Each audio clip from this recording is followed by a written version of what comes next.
All right. Welcome back, everybody.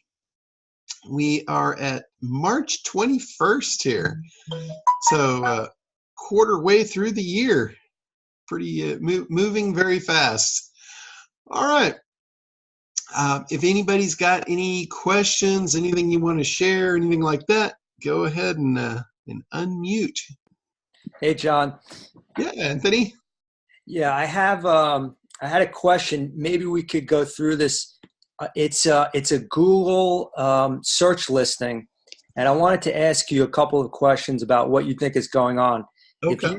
If you could type in on Google search rock hard reviews, those 3 words, rock hard reviews. If you want to put your screen up, maybe that's so everyone can see. Okay, let's see here. Let me share the screen.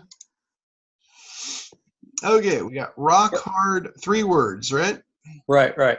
So if you go down, it's the 4th listing. Let's see here. I have. Okay, the first one is an ad. Okay, the second one. See, I have a different. Let's see here. If you keep going down. Yeah, I have a listing for a coralseamotel.com. And you don't have it on yours. This is interesting. Okay. Where's the motel located? Is it in your proximity? No, it's the name of the website, coralseamotel.com, and it's the 4th listing for this under rock hard reviews. I don't know why you're not. So Google has different SERP listings depending on your location. Is that? Yes, absolutely. Oh, okay. So one of the things is proximity. Okay. So if that particular website is close to you, right, Google is guessing that it might be something that you want. Okay. Not everyone sees the same search results. Okay. Let me put in this this link then. See if you can. I put it in the chat box. Okay. Maybe if you could click that on. Okay. Yeah, there we go. All right. On the Google SERP listing, this was the number 4 listing for me. You didn't have it. If you click down, it's a sales page, and if you go halfway down, you'll see this below these people. There'll be a product that's coming up. There you go, Supreme Booster. Okay. Now, the first question is that if you refresh this page, a new product will come up in place of it. Okay. So it'll be a completely different product. And if you go back to the SERP listing and then you come back, there'll be a different product. And then when you click through, it should be a sales page. If you click on the click here for a free bottle. Right. Okay. And you'll get these. Now these, I've been watching a couple of these pages, the SERP pages, and every few days, the listings change, the websites change, the products change. I have seen almost this identical template used in several different industries. Okay. And there's one. Have you seen the thing about the keto pill that is being promoted by Shark Tank? Yeah. It's almost the same situation. They've got like 10 of these different pages. They've got 10 different products. It's the exact same product. But what they're doing is they're changing the labels and the names, and they're split testing it to see which product resonates best. Mm. So what they're doing, they're basically doing market research. Okay. So they're trying to figure out, if we put this under the name of Eurogen, is that going to sell better than, something else? Mm. So this is basically what I believe to be a massive split test. Okay. So it doesn't mean it's different people. It's probably all the exact same product, because what you'll notice is the forms are the same, the structure of the site's the same. A lot of times even the images are the same. Okay. You're just changing out the packaging and the name of the product. Yeah. I see a lot of this, rapid changing in the brand names. But it could be just a split test, like you're saying. They're trying to find what brand resonates the most. Yeah, that's what I believe you're looking at there. Hey, John. Yeah, go ahead, Anthony. That's the other one. I just got in late, so I'm not sure where you guys are going. But let me tell you, we ran into a guy that wanted us to do the work for this. Another problem they have with this, why they keep changing, they get caught on the back end. Their processors are catching them and saying, we don't like this. So it's that age-old game. They do it till they get caught, and they rotate another one in. That makes a lot of sense. They're making a killing at this because they get you on that auto spin process where you're paying every month, and they get a couple extra charges because you don't remember to cancel and stuff. It was very slippery operation that a guy wanted us to do some work with it, but really he kept changing because he was getting caught on the back end and had to change because something was disallowed, either the processing or something else in the process. So I'm not sure if that's what you guys were talking about, but we ran into that. Yeah, he was wondering why there's, the same thing, the same link, it's changing the products out. Now, yeah, you might be right on that. There's two ways to look at that. That could be a problem if they're running into like getting their merchant accounts shut down. They've got to change, the whole look and everything. Now, from an ad agency perspective, what they would be doing here is they'd be testing to see which one resonates best. So you could have either one of those. Those are two very valid scenarios for what you might be looking at. And I never thought about that because I see the same thing with the keto pills from Shark Tank. What was happening? They were getting all those refund requests and all that fraud, all that stuff. You get so many of your processor basically says, no, I'm not going to do this anymore. The chargebacks and that kind of stuff like that. So that's what they kept having us. Can you change? We're like, why? And they're like, the processor won't let it go through anymore. Yeah. For something like that, they probably have like 10 processors pre-lined up, and then they just burn them till they get to the end and then start over. Yep. Yeah, I'm surprised they wouldn't be on a blacklist sooner or later. Well, that's why they changed the name, changed the product, changed the packaging. Well, the people behind it, though. Yeah. You think they're using multiple people, John, to apply for accounts? They could be doing the same thing through LLCs. Okay. Because you can get an LLC and, not in California, but there's different states. You can get an LLC for like $20 a year. Right. It's kind of ridiculous. I mean, they're almost like throwaways. Yeah. Just like the merchant account, they'll set up a whole scheme because like Anthony said down below, these guys make a lot of money on this stuff. They get you on the recurring, all of that stuff. And then what they could do, they can actually swap out the back-end merchant account. Like, let's say they run this ad and they get 100,000 customers. And 50,000 of those customers are problematic and are going to get the account shut down. So they basically sweep those 50,000 pains in the butt out of their list. They've lost their first account. They take the second account, they connect it for the ongoing recurring revenue, and they got 50,000 customers they'll never have a problem with. That merchant account can run forever. Interesting. So that would be a strategy for what they might be doing. Right. Because in your gateway, like in your software, whatever software you're doing for your recurring billing, all you have to do is just change the billing gateway. And you've got a new merchant account now processing clean orders. Yeah. See, in my experience, maybe it's different. The merchant accounts and the underwriting banks want to see a processing history of a brand, not just the person behind or the LLC behind it. They want to know, well, what's the history of this brand? Is there a market, for the brand? Yeah. So that would be interesting if they found a way. Well, here's another thing. With that in mind, let's say you keep your clean merchant account, you get history with it, and then you just keep adding, you just keep sweeping these other ones over. Okay. So you keep one that's good and clean, and you don't do any new advertising to it. You just put proven recurring revenue customers into that merchant gateway. Okay. That way you get a long-standing track record that's solid. It's enormous. And Right. they're going to give you a lot of leeway that way. It's totally different than if you start up a new account with no history and you get 50% returns. That's it. I mean, it's game over. Mm-hmm.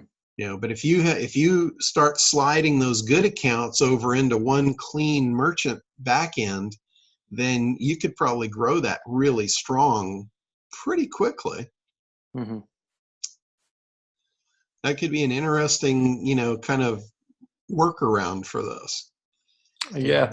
And I'm also seeing more, some of these brands are not advertising on PPC ads for these search terms, because then the competitors can do reviews of the brands, and they're in a tough position. They don't seem to like when you're a known brand and there's reviews of you.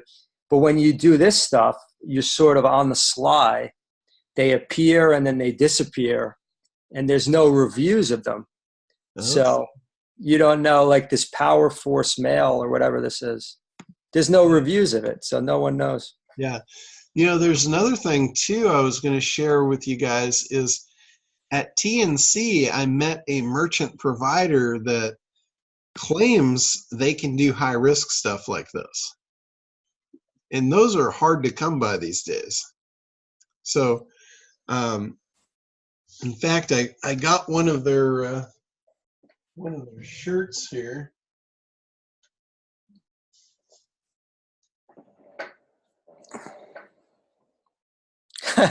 Risky business. Good name. That's a good name. So I can connect you with those guys and see if they might be able to help you. Yeah, I have a merchant account now for over a year, high risk, and it's been pretty good for me. Actually, they lowered the rates that I came in with because I've had a good history now with them. They lowered the rates. Yeah. But I definitely, anytime, if you have any other companies, I'm always interested. Okay. Yeah, I'll get their info. I forget what I did with it, but I'll dig it up and I'll make sure you get that. And Mary Sue, you might want that too, because you're kind of in the same thing with the supplements business. All of these they're all considered high risk. Even if they're not, they're still considered that way. I probably should at least keep a list, because a couple of years ago, all of a sudden, with absolutely no problems on our account, we still haven't reached like a dozen returns for problems. Our merchant account said, we're shutting you down, and it's like right now. Yeah. We scramble. So I have somebody that came up with someone to do nutritional supplements, and they've been good. But I have to say, I'm always now at this point, I need to have some kind of a short list that says I have options. Yeah, absolutely. It's always good when it's a possibility of getting your account shut down. You always want to have a backup, because you could be out of business. One thing could literally shut your doors. That's absolutely. Yeah, I appreciate it. I'll have to get the information from you. Okay, cool. Yeah, I'm waiting. They're supposed to send me some banners, and then I'm going to put those up in the resource section for anybody that needs, high risk merchant accounts. So should have those shortly. All right. Anybody else? Yep. Hey, Aldana, how are you doing? Are you back from Africa? I am back from Africa. Oh my gosh, I'm finally over the jet lag. I've been back a couple weeks. It's been, it was great. It was great. I brought back like 10 suitcases full of beads. Yeah. You're gonna get put in jail for smuggling. Well, I brought them back through a bunch of different people. So. Oh, there you go. Now the big question is, what's inside the beads? Well, they're too small to put anything inside of them. So. Oh, that's funny. You could be putting some of that African gold back. I guess. I don't know. Oh, I guess my camera on my laptop didn't work. But I got two questions. I guess since we're talking about the beads, I'll start with that one. Shannon and I have been, actually Shannon, she's on here too, has been looking at doing a store for the beads, like so I know she's looked at Shopify. I mean, do you have any recommendations for stores because I still have Infusionsoft, and it's complicated to do a store through there, and then I can't separate it from Think Like a Negotiator. So because I have so many products, I really need a store. So I'm wondering. Yeah, there's, a lot of people like Shopify. Shopify is a cloud-based system where you don't have to worry about anything. You basically put your products up on there. The drawback to it is the price. They charge more for that. A lot of people like to not pay the additional money for a shopping cart software. There's stuff that you can do in WordPress. There's there's plugins, like you can use WooCommerce. Oh yeah, I think Shannon mentioned that. Yeah, that's one option to go where you don't have the merchant costs, for the shopping cart. There's another one that I use for several of my customers. It's called, I believe it's called PrestaShop. And you install the software on the server, and your hosting company can install it for you. We do it on our servers for our hosting customers. People that want to do that, I'll just install it for them, and it's a pretty decent shopping cart. It's not it's not enterprise level robustness, but it's perfectly fine probably for what you want to do. So that's kind of the things. Three options there. You got PrestaShop, you got WooCommerce. Those two, pretty much there's no ongoing fees for them. Once you get them, they're in. And I don't know the price of WooCommerce, but PrestaShop is still a freebie. Oh, so right. The actual software, there's no cost to it. Yeah. So I would say take a good long look before you try something like Shopify. And the unfortunate thing is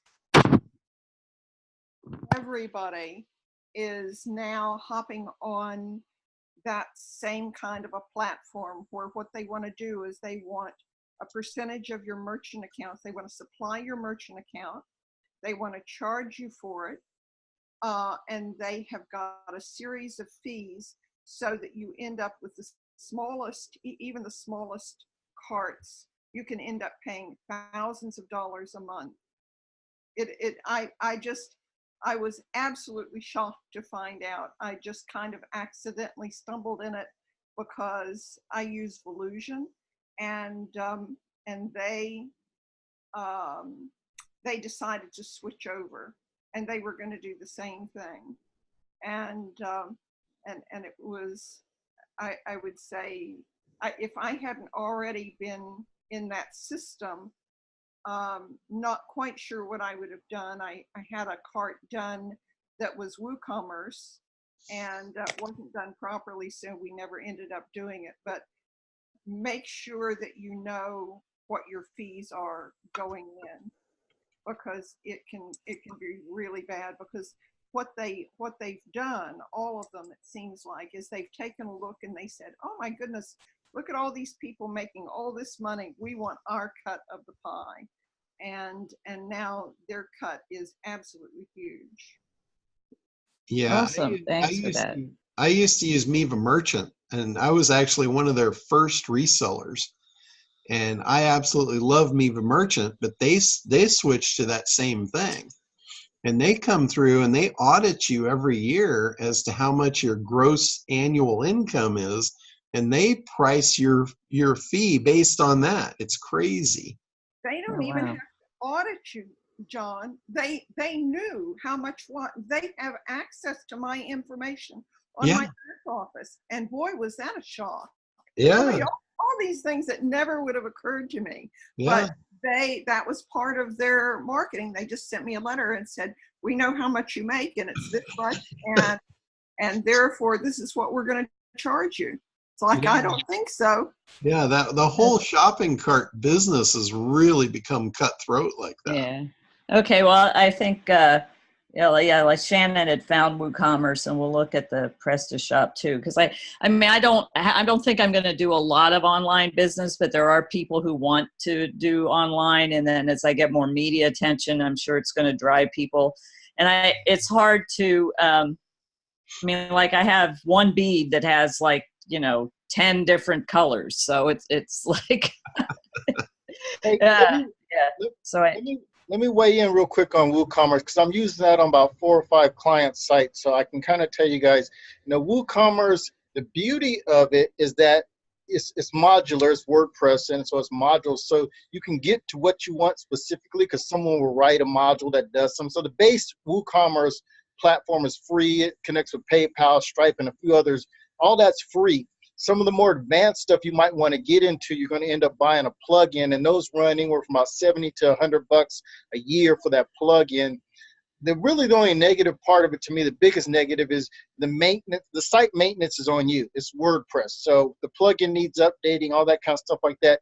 You need to kind of build into your process that functionality. Like every week I go through all my WordPress sites and I update all the plugins and all that stuff. So that's the biggest headache to it. And then just like you guys are talking costs, understanding that you can build it any way you want to.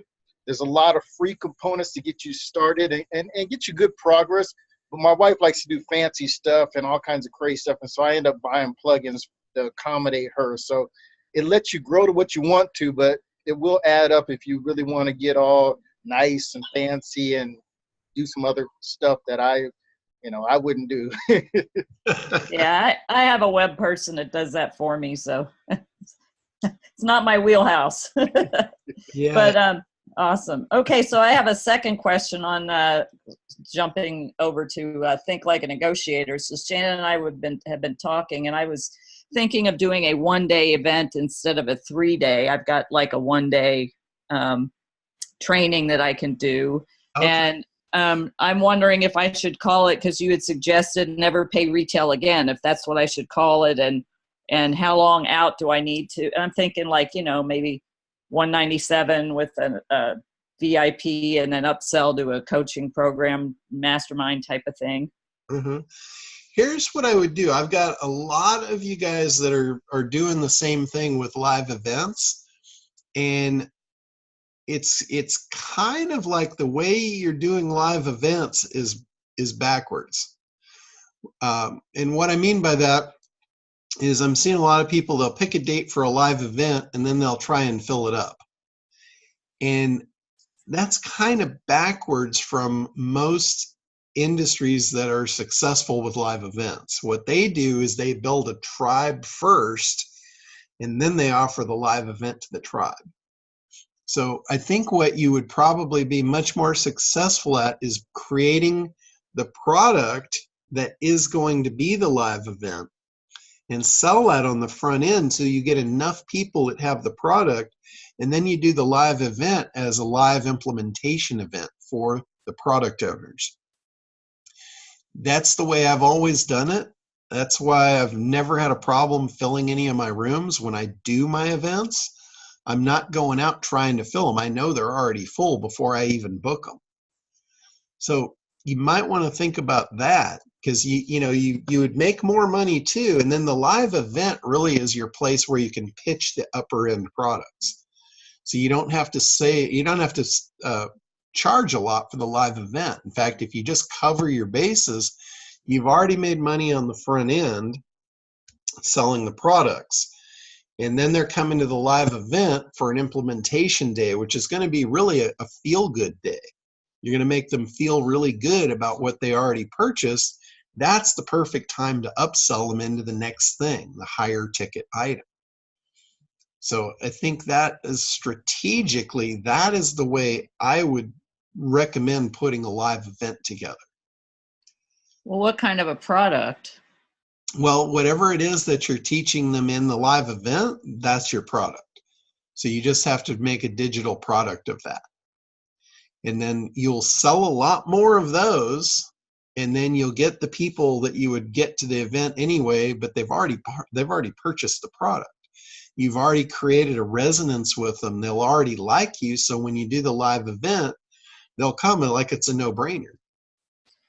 Instead of trying to pitch people a live event that don't really have anything, they don't have a connection to you yet. Well, I do have like a list of people who have indicated an interest, like Shannon can tell how many, like a couple hundred who have said they want to come to Think Like a Negotiator training, and they heard me speak and they got the free 52 negotiator tips. Some people got my little negotiation success pack, which has a course on there of how to like actually write a dispute letter to so I have this negotiation success pack that I sell when I speak at events. I haven't sold it online or anything. Do I need to create something else, or? Well, you might actually have, when you bring that to light, you might already have enough people to fill the event already. So you would be in the right sequence then doing it that way. But if you didn't have that, I wouldn't recommend that you set up a live event and try and fill it without having a tribe behind you. So you've already got the tribe built. And if they're already asking for that live event, I would still be really tempted to sell them the product first, though. I would create whatever you're going to teach them in the live event, do it as a digital product, and say, here, I'm going to sell you the product, and I'm going to bonus you the live event. Then you'll be sure they come. And then what kind of a price point do you put on something like that? It depends on what the value. What would you charge them to come to the live event? Would it be like $197 or? Yeah, that's what I was thinking. Okay, so package the product as $197 and they get the live event included. Oh, all right.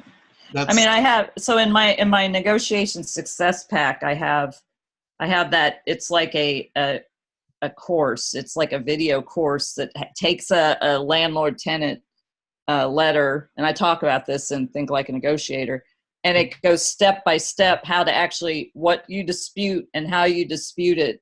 And then I have my audio book, and I think the 52 negotiator tips is on there, and then like the 2 infographics about the negotiation archetypes and 7 steps to negotiation, and I think there's an ebook on there as well. Yeah, so, I think you might actually have a couple of different products, because you've got the one that we talked about before about never pay retail again, how to get, twice as much product for your dollar. I think that audience is very well defined. That's a very high demand product there. You've also got the ones that's just like 2 steps to the side of that, of never be ripped off. Like that's the thing where you're showing them how to send that letter to negotiate something where they're being overcharged or unfairly charged for something. Yeah. So it's like never be ripped off or taken advantage of. Yeah, exactly. How much more money would you have at the retirement if you weren't taken advantage of constantly? I'm going to show you how to never make that, or never allow that to happen to you again. So that's another very powerful product to sell. Yeah, and that's kind of the core of my Think Like a Negotiator message, is like never get taken advantage of again, never get ripped off, because it's like these are all strategies to keep from doing that, things to consider when you're presented with a situation where somebody's going to rip you off, or you've gotten something that's not fair and reasonable. Either it's a landlord tenant thing, or a bad contract, or a bogus charge, or whatever. Yeah, and again, that's a repackaging of the negotiation thing that people kind of, put their arms up in front of. Yeah. Negotiation, if you were going to sell a true negotiation product, your ideal client for that is going to be very different. It's going to be a corporate guy that's very aggressive. He's not afraid. He wants to sharpen his sword. That's who you sell negotiation to. But the softer individuals that are not that guy, they need the same thing and they want it. They just, you have to package it differently for them. You have to speak their language. Yeah, I like the never be ripped off. I mean, because that's pretty much, like the never pay retail again, that requires a little tweaking. But actually what I'm teaching is how to not get ripped off. Yeah, because those people at some point in their life, they've probably been bullied and they probably don't take a stand. They don't, they've experienced that all the way back to childhood. So if you offer an end to that, that's very appealing. Yeah. So the guy that's buying the negotiation tool, he was probably never bullied. He was probably the bully. Right. So, well, that is an archetype in negotiation, the bully. I've come across those. So yeah. So it's a totally different language. They speak a totally different language, and the things that make them feel good are almost polar opposite. So you got to make sure that, when you're speaking to the group that you have in your target, that you're speaking that right language. Otherwise you'll repel them rather than pull them in. yeah. So very, very important key fact there is the speaking the right language. Right. Yeah. All right. That makes sense. Yeah. You got John. great stuff. We just need to figure out how to package it. Right. Hey, Lewis, how's it going? It's been going good. I have a question related to the question I asked you last week regarding the messages that are popping up in Google Analytics.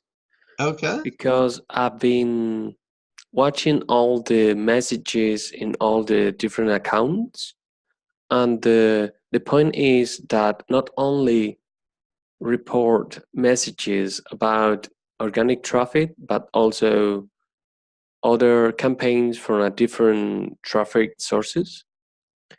And I wonder whether the overall, let's say, mark or value influence in the SEO traffic or not. I mean, let's say that Google process all the data and say, okay, this site have a conversion from direct traffic, SEO, paid traffic, social media. So overall is okay, but this source of traffic generate more conversion. So, I mean, it is related. Do you think it is related, the conversion from different traffic sources with SEO? Sure. I'm not really sure what their intention behind it is. It almost sounds like what they're trying to do is provide more value, because everybody's getting up to speed on education on online. So conversion ratios are becoming more important. People are getting smarter. This isn't a new game anymore. And the further it goes, the more educated we all become. And what that's doing, it's raising the level of awareness for what's important. So I believe that Google is probably just trying to provide more value in their reports. I don't know that that is transitioning over into their ranking algorithm, but it could. And I can tell you for sure that it does in Facebook. That's for sure. And Anthony there can probably attest to this. When you run traffic in Facebook, what it's trying to do, it's trying to figure out which people convert so it can better your audience. And if Google is probably seeing Facebook do that, and they're probably not wanting to get behind on it. So I don't know if it's transitioning over into their actual ranking factors, but it certainly could. And it makes sense that it might, because their artificial intelligence, it's working hard to figure out what a good user experience looks like and which sites provide good value. And I could totally see from their perspective, if you had a site that had, thousands of people on it and it got no conversions, that it might not be a very quality site. Whereas if you had thousands of conversions and you had a really good conversion ratio, that might be really high quality content. Users might value it more. So I could totally see where that could affect the algorithm. And the fact that they're showing it to you gives you the ability to improve that, to improve your search rank. So I'm pretty sure that their first impression is they're trying to provide more value for their analytics, to get more people on their analytics, because they want to get their hooks into everybody. And then the other provided value to them is to show them the user experience, which I guarantee you they have this data.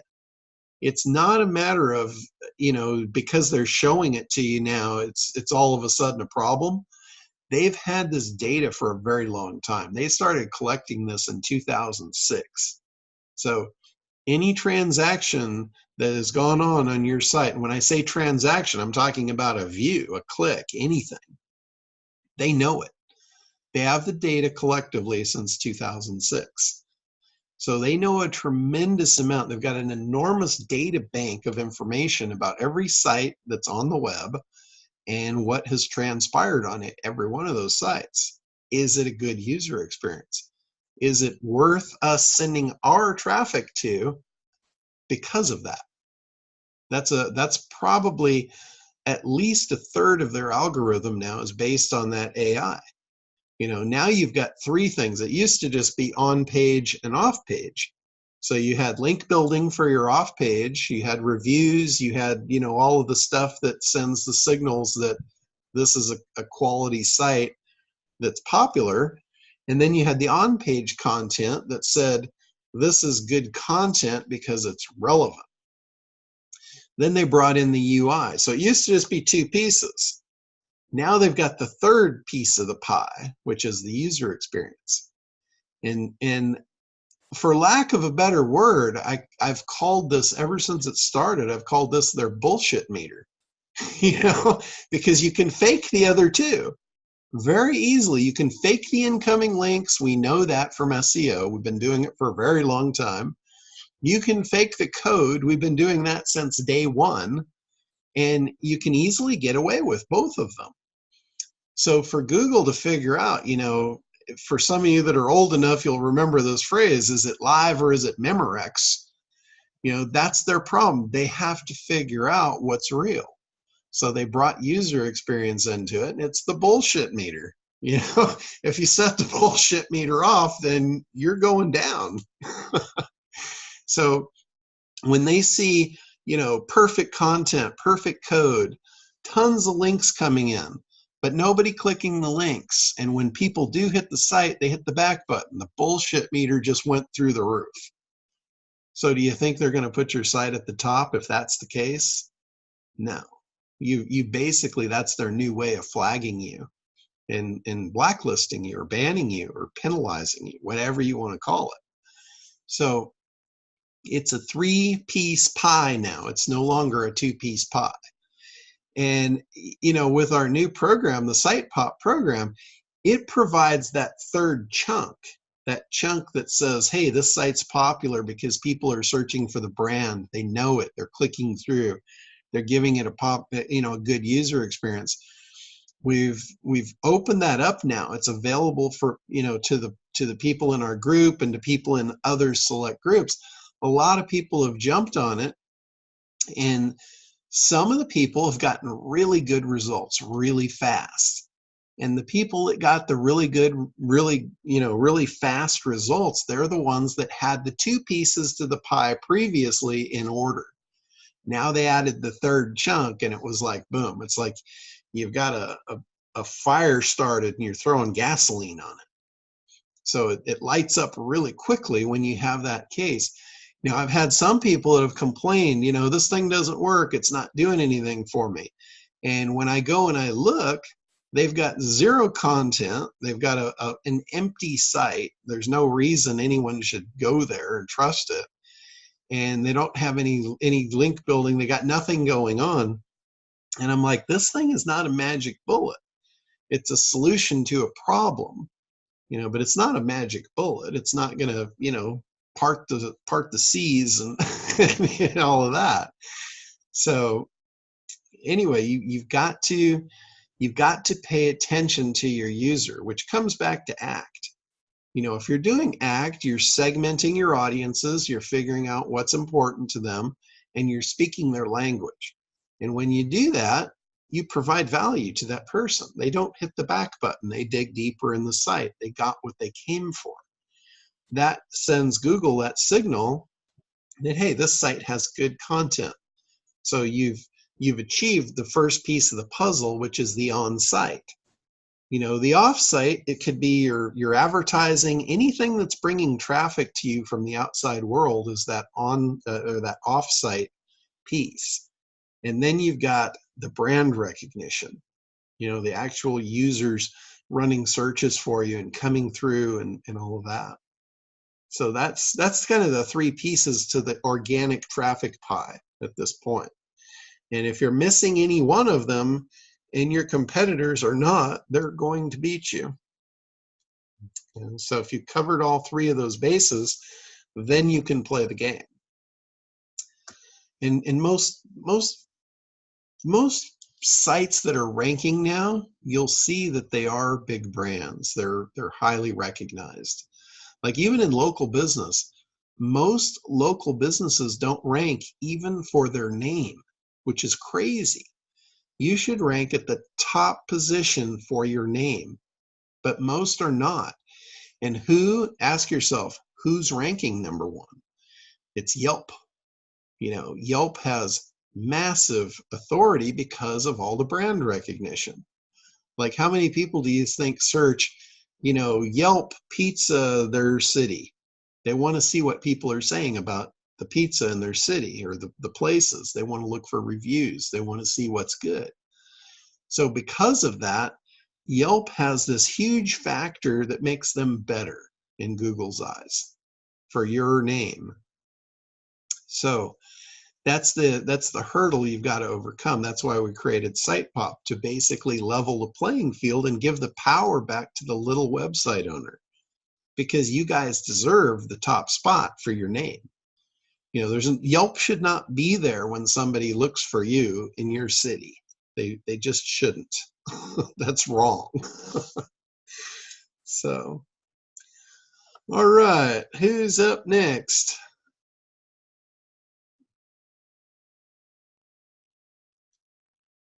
John? Yeah, go ahead, Anthony. Yeah, can I jump in on what you were saying? If you're saying they have data from 2006, and I'm not trying to argue with you or debate, but that's assuming that people use private browsing. That's how they've collected. If you don't use private browsing, like I don't personally, I haven't used it in 6 or 7 years. There would be no way for Google to track what I'm doing, even if I'm on their browser, unless I use private browsing. Is that right? Yes. So here's the deal. Here's why I say they've been collecting this data since 2006. The way they're collecting the data is through a component of every browser that's called safe web browsing. It's a component to keep your computer safe, like an antivirus. Google is behind it. They're the ones that control whether information is going to come through to your website. Like, I'm sure you've probably clicked on something at some time or another, and Google put up a flag. They put up a screen that, hey, this site's not safe. We don't want you to go there, and they won't let you go to the site. That's that safe web browsing. It's like a screen door that you have to pass through for your security. And they implemented that in 2006. And it wasn't just on their browser. It's not just on Chrome. It's on Firefox. It's on Safari. It's on every known browser out there. They're the ones that control it. So that's where I say they've been getting that data since 2006. Now, the way that you can eliminate them from tracking you and getting that data is you can go into your web browser settings and you can actually turn safe web browsing off. I don't know the exact procedure for it, but I do know you can find it in the settings of any web browser and you can literally turn it off. So if it's off, they're technically not tracking you, but I still don't know that that's even true because it's built into the browser and it, they might not just be protecting you, but I think they're still tracking you. Okay. Now, a related question is in terms of retargeting. The retargeting, generally speaking, works, generally speaking, through a cookie that whoever wants to target you puts onto your computer. If you clear your cache and you clear history at the end of your browsing session, any of those retargeting cookies are now gone. Is that right? Correct. Okay. Another way you can prevent the cookie from being put on your browser to begin with, I believe you can use the incognito window. What's that? Inside of Chrome, like if you're using the Chrome web browser, over on the right side under the settings, you can say go incognito. And basically, they're not allowing any cookies to be placed. They're hiding your privacy. Okay. So it's a privacy thing. Okay. So in terms of if you're an online business and someone is selling you retargeting, they can only retarget customers of yours that don't clear their browser at the end of their sessions, right? That's correct. Yes. Anybody that clears their cookies out, the retargeting, I believe, is eliminated at that point. Okay. Because when you pull up a web page, your browser has the cookies, and the page can actually access that data. And if your cookie matches their database, then they know what advertisement to display for you. Okay. So the power of the retargeting industry now, because it continues to get more and more popular, the power of it is that there's enough people out there that aren't clearing their caches at the end of their sessions, that they don't really clear their history that much. Is that how this is continuing? Correct. And your average user has no reason to clear their cookies. They don't even know they exist. We know that because we operate in the internet marketing space. But the average user out there, the average computer user, they have no idea what a cookie even is. They see it coming up on the bottom of their page, this site uses cookies, and they have to click OK, but they don't know what it is. So there's enough data that 80, 90% of people don't even clear their history? I would say that's probably pretty realistic. And let me weigh in real quick on that, because obviously I do, paid traffic, and the remarketing, retargeting is a big component of success, literally. First of all, most people don't think of it as a bad thing. We do, because we get so much of it, it makes us mad. But the average housewife, the average person, they're doing something, they're shopping, and they see some shoes or a purse, but then the kid cries and stuff like that, and they go take care of that, and they come back and they get an ad served back up to them. It's not a bad thing. It reminds them, hey, I was going to buy this, but something happened. So it's really just a small group of us that think is a pain in the freaking butt. And then the other side, like John's saying, the numbers are crazy. People don't do that. I bet probably half of us on this call do not know how to clear the cache on our mobile devices. Think about that. We do searches all day, every day on our phones. None of us know how to really clear it just yet. So it's not common outside of this group of people. I'll raise my hand on that. I have no idea how to clear it on the phone. Exactly. And we're supposed to be, the professional stuff. So it's really this small group of us on the inside that we see so many ads and we see it, we think it's a bad thing. But the public doesn't. They generally like it more times than not. And the benefit of it, the strong benefit of it, John's kind of alluded to before, with paid traffic, because we know this person is interested in stuff, you can come back and give them different angles, different either coupons or something to convert and close them. So your conversion rate is a lot higher on retargeting campaigns. We really, as a matter of fact, when we start building out a campaign, one of the things we say is we're going to get the data and collect enough to start the retargeting campaign, or we call it conversion campaign. And when we get enough data, we can literally stop doing the cold traffic because there's enough, especially with the paid platforms. Facebook knows enough about who you want, who's a buyer, who's bought your product or service. They know enough about that they just go in their database and keep bringing you more buyers. And you can literally turn off cold traffic at that point and just get buyers seeing your stuff. So it's powerful, Anthony. It's something we all should be, doing. Even if you don't use the paid traffic, if you're doing organic, you still can capture that information, capture that data, and do just a retargeting campaign, if you're getting a lot of SEO and organic traffic. So you don't even have to do the paid cold traffic to get it started. And that's why I say for everybody who's doing stuff, put that pixel on your site from day one. Let it start gathering this information for you, so that if you decide to use it or when you use it, it's there. If that helps a little bit. Yeah, Gary Howarth in the group, he's got the Vaxis Hub, which he uses. It's a video email program, and he's got data that supports the number of touches to make a sale now has increased. It used to be 7. It's now like 13. So unless you're getting in front of somebody that many times, that's kind of the magic number to get a conversion, is 13 touches. So if you're not able to get them on a mailing list and follow up with 13 emails with different angles, trying different things to see what might resonate with them, retargeting gives you that ability to come back in front of them, bring different ads, different angles, different offers. You might find that, hey, the price was an issue. So if you offer a discount, you might get more conversions. So that it gives you that additional touch that you might need to close sales. Because here's the biggest problem. Most people will get traffic, whether they pay for it or they get it organically. It comes and it leaves, and they never communicate with them again. And the conversion ratio on that is almost nil. It's very, very low. Very few people buy on the first contact. Unless you've got them in a situation where you can get them on a webinar or a live event, your chances of closing them on a first contact, pretty slim.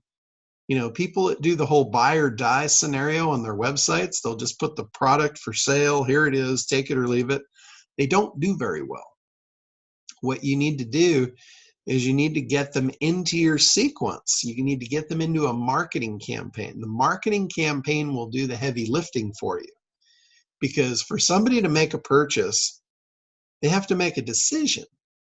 And for them to make a decision that's a yes in your favor, first you have to have demand or desire or both for the thing you're offering. If that doesn't exist, the decision's easy. It's a no.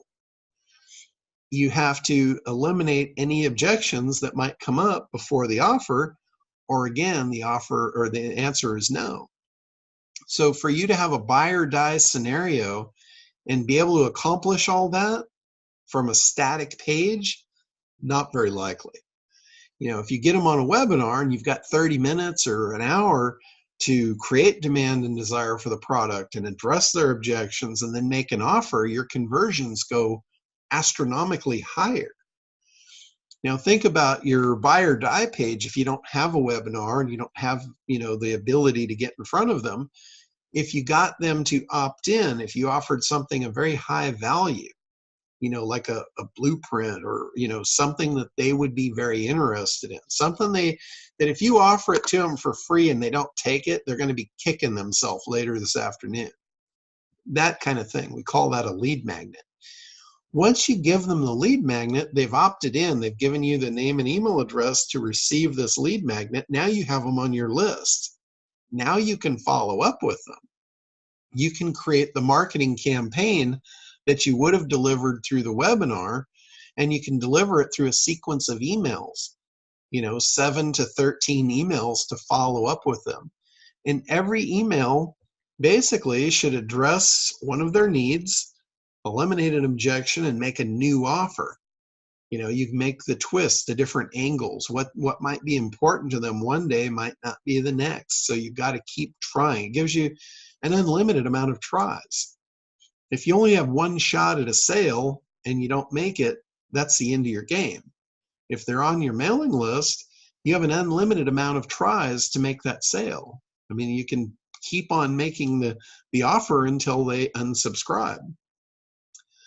So that changes your game radically, and retargeting brings a whole nother way to do that into the scenario. If you've got people that are in an industry that are very cagey and they maybe don't want to get on another mailing list, so you're really hard to get them to opt in for something. And a perfect example of that might be insurance. Because if any of you have ever opted in for anything to do with insurance, you know what happens. Within 10 minutes, you have 50 phone calls and you got people hounding you for the next 6 months. So if that's the case and you're trying to offer that person to get on another list to get an insurance lead magnet, they're going to say, hell no. It's not going to happen. So forget that. Give them the thing for free. Just let them go to the page and just get it. Download it for free. They don't have to opt in, no nothing. And you drop the tracking pixel on them. Now you have an ability to follow them and make the offer through your banners over and over and over until you can bring them back and convert them. So that's a new way, a new method for overcoming a new problem that has been created from the online world. So Anthony's over there like, hell yeah, that's how it works.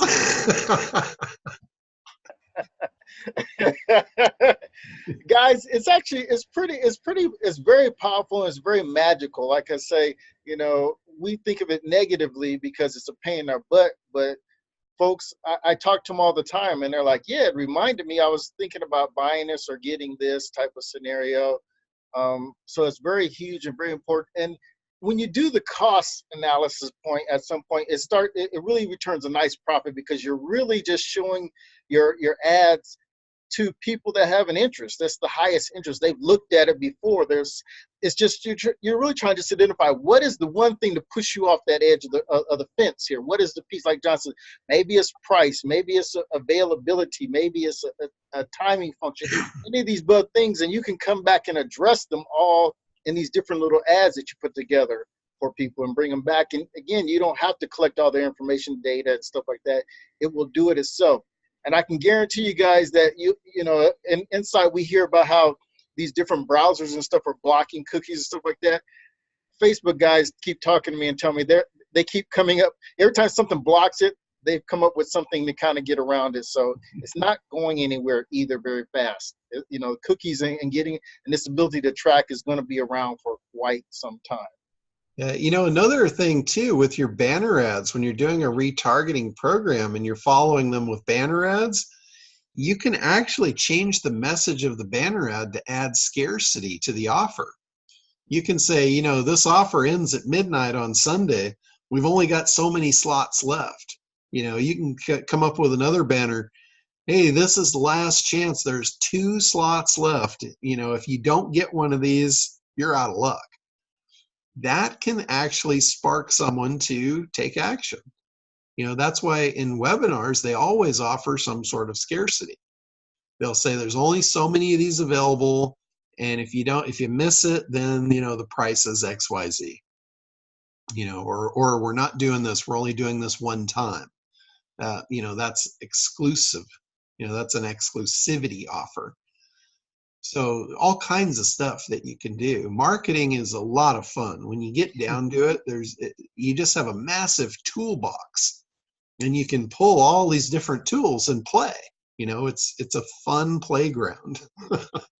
Let me give you guys another one too, because since we were talking about carts, there's the abandoned cart retargeting. you can basically say, and most of us have probably seen it because we probably looked at something, wanted to get a peek at what it was, and then we pulled back. But if you send somebody say, hey, I noticed you were looking at my product and you didn't buy it, and that comes off of that abandoned cart. So again, when you guys are looking at cart systems and checkout systems, make sure it has the ability to let you pixel the pages, and most of them do because they know that's what you're doing.